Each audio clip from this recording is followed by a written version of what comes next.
जाबो, चल नहोरी देखे बर जाबो।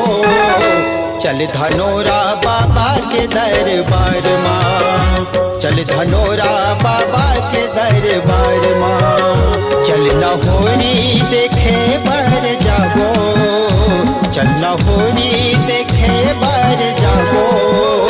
चल धनोरा बाबा के दरबार माँ, चल धनोरा बाबा के दरबार माँ।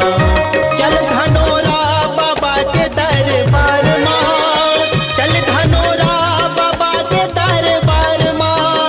चल धनोरा बाबा के दरबार माँ, चल धनोरा बाबा के दरबार माँ। चलो मन के मनौती लपाबो, चलो मन के मनौती लपाबो। चल धनोरा बाबा के दरबार माँ, चल धनोरा बाबा के दरबार माँ।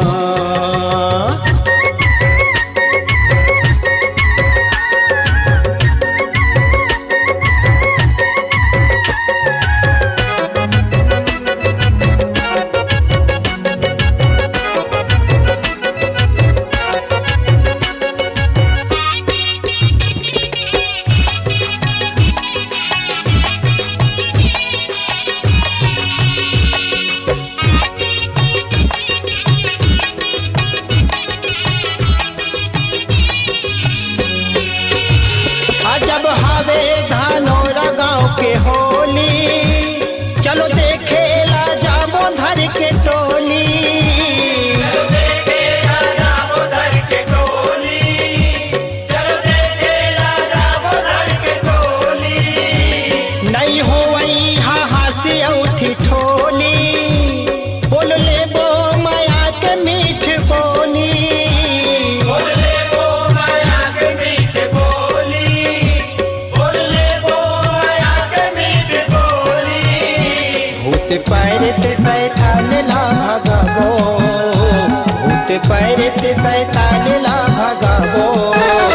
चल धनोरा बाबा के दरबार माँ, चल धनोरा बाबा के दरबार माँ।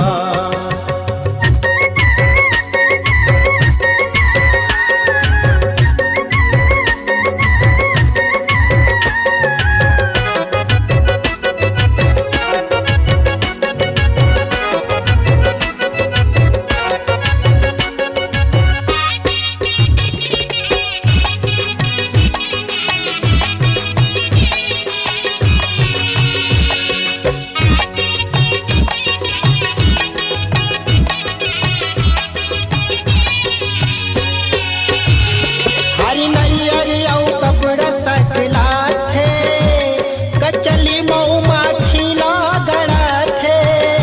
कचली मऊमा खीला गड़ाते, कचली मऊमा खीला गड़ाते। भेलवा पुत्री अस नरियर गड़ा थे, नंद पंडा देखे बड़ी थर्रा थे। नंद पंडा देखे भैरी थर्राते, नंद पंडा देखे भैरी थर्राते। बैरी दुश्मन के नावला नसाबो, बैरी दुश्मन के नावला नसाबो। चल धनोरा बाबा के दरबार माँ, चल धनोरा बाबा के दरबार माँ।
धनोरा बाबा के दरबार माँ, चल धनोरा बाबा के दरबार माँ। चल नहोरी देखे बर जाबो, चल नहोरी देखे बर जाबो, चल धनोरा बाबा के दरबार माँ, चल धनोरा बाबा के दरबार माँ। चल धनोरा बाबा के दरबार माँ, चल धनोरा बाबा के दरबार माँ। सुरीले आवाज, खनकती साज को छत्तीसगढ़ के कोने कोने में पहुंचाने के लिए प्रतिबद्ध Ragdeep digital recording studio, Gunderdehi. Mobile number 9589713462।